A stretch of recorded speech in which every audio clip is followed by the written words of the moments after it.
বিশ্বের নানা রকম সমস্যার পিছনে বরাবরই উঠে আসে চীনের নাম।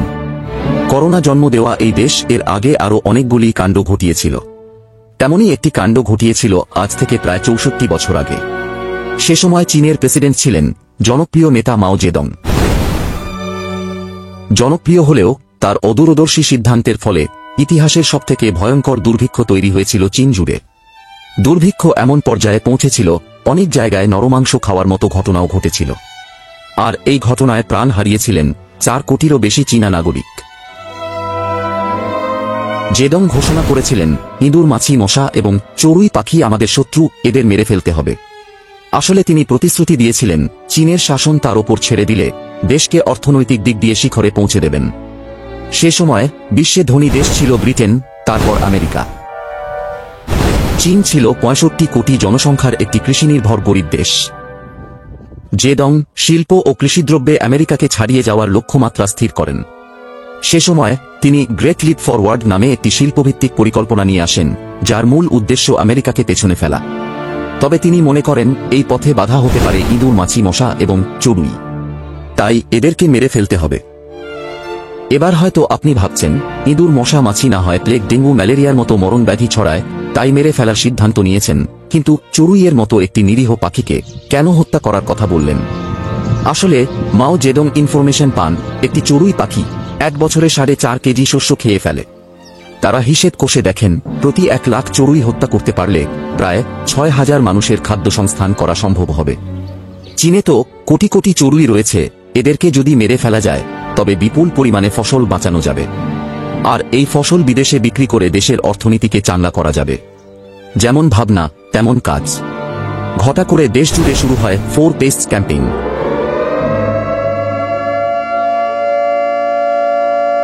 কিন্তু চীনাদের এই কর্মসূচি পরিণত হয় পৃথিবীর বুকে সবথেকে মারাত্মক একটি ভুলে।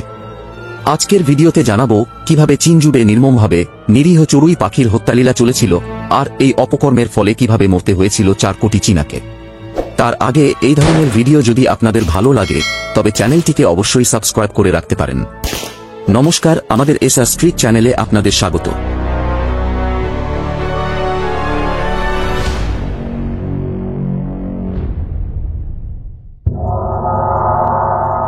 সময়টা ছিল 1958 সালের মাঝামাঝি। চীন জুড়ে বেজে ওঠে মশা, মাছি, ইঁদুর এবং চড়ুই পাখির বিরুদ্ধে যুদ্ধের দামামা। দেশের প্রেসিডেন্ট ঘোষণা করেছেন এই 4টি জীবকে যেখানে পাবেন সেখানেই মেরে ফেলতে হবে, এতে দেশের অর্থনীতি এগিয়ে যাবে। প্রচার মাধ্যমে চড়ুই হত্যার প্রচার শুরু হয়, দেশ জুড়ে তৈরি হয় পোস্টার।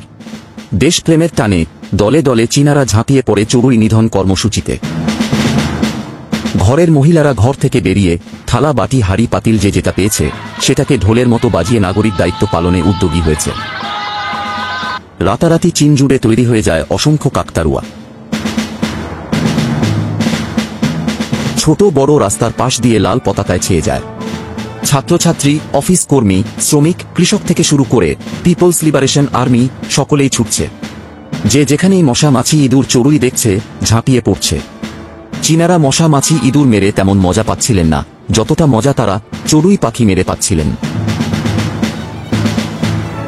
কম বয়সী ছেলেমেয়েরা গুলতি এবং নানা রকম ফাঁক পেতে চড়ুই পাখি শিকার করত। চড়ুইয়ের বাসা নষ্ট করা, ডিম ভেঙে ফেলা, বিষ দিয়ে মারা, এগুলো ছিল মূলত তাদের কাজ।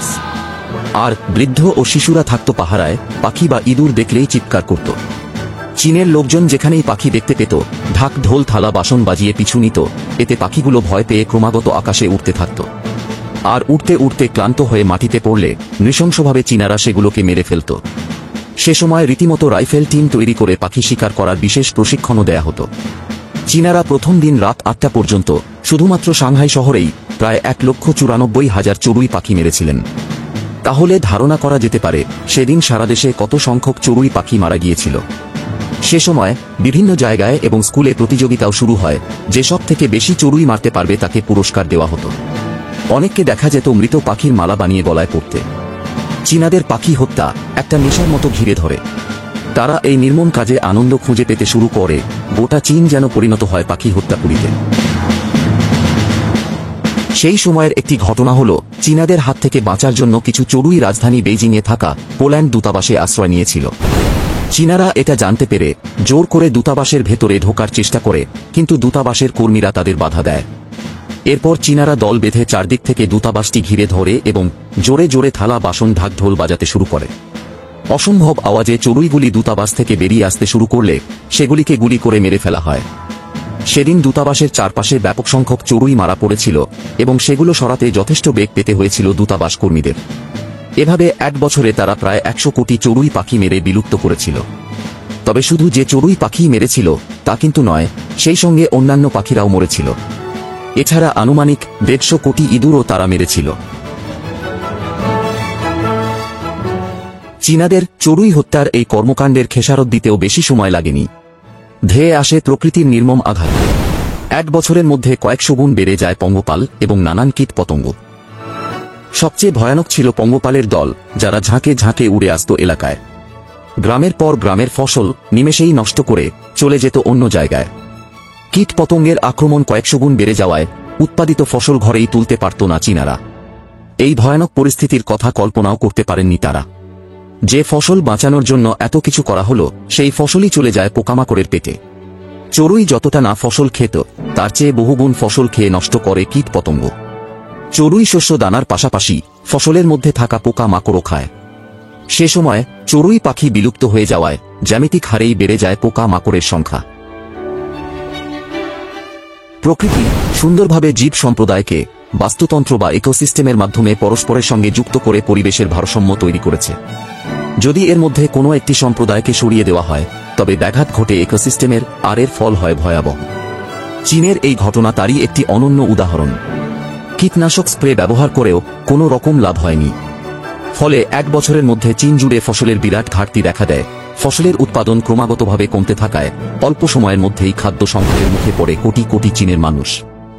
দেশ জুড়ে শুরু হয় হাহাকার, দেখা দেয় বিশাল দুর্ভিক্ষ। এই দুর্ভিক্ষের কবলে পড়ে মৃত্যু হয় 4 কোটিরও বেশি চীনা নাগরিকের। ইতিহাসে এই দুর্ভিক্ষ গ্রেট চাইনিজ ফেমিন নামে পরিচিত। খিদের জ্বালায় চীনারা কি না খেয়েছে! গাছের পাতা, ঘাস থেকে শুরু করে মাটি, পোকা মাকড় সবই খেয়েছে। কিছু নথিপত্রে তো দেখা যায় সে সময় খাদ্য সংকটে পড়ে মানুষ মানুষকে খেয়েছে। ক্ষুধার জ্বালায় বাবা মা তাদের সন্তানকে খেয়েছে, সন্তান খেয়েছে তার বাবা মাকে। এমন অনেক ঘটনার দৃষ্টান্তই পাওয়া যায়। 1960 সালে চড়ুই হত্যালীলার বিরুদ্ধে রুখে দাঁড়ান চীনা পক্ষী বিশারদ জু সিনচেং। মাও জেডংয়ের নির্দেশের বিরুদ্ধে যুক্তি দেওয়ার মতো সাহস তার হয়েছিল এবং শেষ পর্যন্ত তার যুক্তিকে গ্রাহ্য দিয়ে নিজের সিদ্ধান্ত থেকে পিছু হটতে বাধ্য হন তিনি।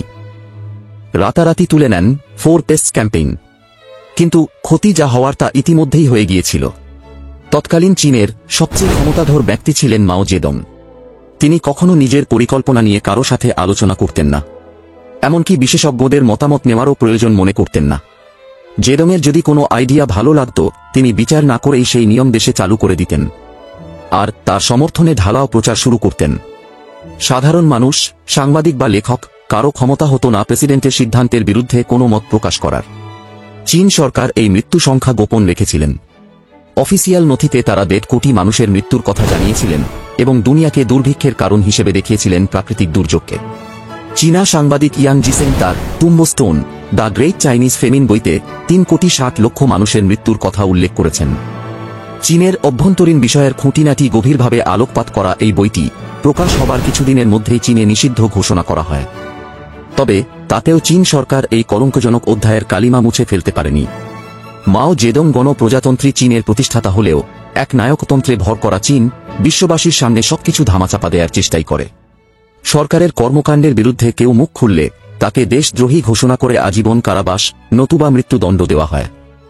সংবাদ মাধ্যমকে দেওয়া এক সাক্ষাৎকারে ইয়াং জানান, সে সময়কার পুরো সত্য কখনোই পুরোপুরি বিশ্ববাসীর সামনে আনা সম্ভব নয়।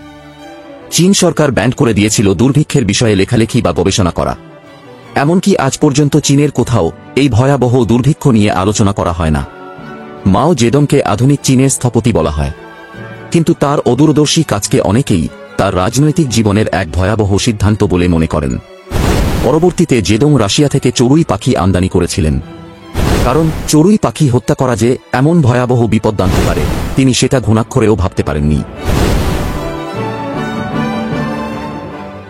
বলা হয়, ভুল থেকে আমরা নতুন কিছু শিখি, কিন্তু যখন একটা দেশের সরকার ভবিষ্যতের কথা না ভেবে এমন সব সিদ্ধান্ত নেয়, তখন সেটাকে আর ভুল বলা যায় না, বলা হয় বোকামি। যার ফল ভোগ করতে হয় লক্ষ লক্ষ কোটি কোটি সাধারণ মানুষকে। 1949 সালে মাও জেদং চীনের ক্ষমতা হাতে নেওয়ার পর পুরোপুরি সোভিয়েত ধাঁচে পঞ্চবার্ষিকী পরিকল্পনা প্রণয়ন করেছিলেন। তিনি জনগণকে স্টিল বানানোর নির্দেশ দেন, যার উদ্দেশ্য ছিল লৌহ শিল্প প্রতিযোগিতায় মার্কিন যুক্তরাষ্ট্র ও যুক্তরাজ্যকে টেক্কা দেওয়া। তিনি জনগণকে বাড়ির উঠোনে স্টিল বানানোর নির্দেশ দেন। প্রতিটি বাড়ি থেকে হাঁড়ি কড়াই থালা বাটি বাজেয়াপ্ত করে বড় পাত্রে রূপান্তর করা হয়। পারিবারিক রান্না বান্না ও খাওয়া বন্ধ করে কমিউনের মেসে খাওয়ার নির্দেশ দেন। সব মহিলাদেরও সে সময় কাজ করতে হতো এবং বাচ্চাদের রাখা হতো কেয়ার সেন্টারে। কাজ না করলে ছিল শাস্তির বিধানও। 60-এর দশকে সাংস্কৃতিক বিপ্লবের সময় চীনে কুকুর পালন নিষিদ্ধ ছিল। জেদং মনে করতেন কুকুর পালা বুর্জোয়া বিলাসিতা। শুধু কুকুরই নয়, নিষিদ্ধ ছিল আরও অনেক কিছু, যা শুনলে অবাক হতে হয়। ক্ষমতায় এসে তিনি চীনা নববর্ষ উদযাপন বন্ধ করেন, নিষিদ্ধ করেন গলফ খেলা। এই খেলাকে ধনীদের খেলা বলে মনে করতেন তিনি। মাও সরকার নিষিদ্ধ করে বিথোভেন ও মোৎজার্টের মতো কালজয়ী সুরস্রষ্টার সঙ্গীত। 1965 সালে নিষিদ্ধ হয় মার্কিন শিশু সাহিত্যিক ডক্টর সুয়েসের লেখা গ্রিন এক্স অ্যান্ড হাম বইটি। শুধু কি একটি বই? মাও সরকারের কাছে যেসব দেশি বিদেশি বই চীনের রাজনৈতিক দর্শনের সঙ্গে মতো বিরোধ মনে হয়, সেগুলোর সবই নিষিদ্ধ করা হয়। 1965 থেকে 1976 সাল পর্যন্ত চীনে সব ধরনের ধর্মীয় অনুষ্ঠান ও সংগঠন নিষিদ্ধ ছিল। পরবর্তী সময়ে ধর্ম পালনের অধিকার ফিরে এলেও নিষিদ্ধের রেশ কাটেনি। এখনও কোনো ধর্মবিশ্বাসী ব্যক্তি চীনা কমিউনিস্ট পার্টিতে যোগ দিতে পারেন না। 70-এর দশকে চীনের সরকার কৃষকদের আয় বাড়ানোর জন্য পশু পাখি ধরে বাজারে বিক্রির পরামর্শ দিয়েছিলেন। সে সময়ও চীনে ভয়ানক সব রোগের আবির্ভাব হয়েছিল। সম্প্রতিকালের এমনই আরেকটি রোগের জন্ম দিয়েছিল তারা, যার নাম করোনা। মানব সভ্যতা যতই উন্নতির দিকে এগোচ্ছে, প্রকৃতির ওপর আমাদের হস্তক্ষেপ ততই বাড়ছে। নিজেদের সুবিধার জন্য নির্বিচারে ধ্বংস করা হচ্ছে প্রকৃতিকে। তাই প্রকৃতির ওপর শ্রদ্ধাশীল না হলে আগামী দিনে প্রস্তুত থাকতে হবে বড় প্রাকৃতিক বিপর্যয়ের জন্য। ভিডিওটি এখানেই শেষ করছি। ভালো লাগলে লাইক এবং সাবস্ক্রাইব করতে ভুলবেন না। এছাড়া কোনো মতামত থাকলে অবশ্যই কমেন্ট করে জানাবেন। ভালো থাকবেন। নমস্কার।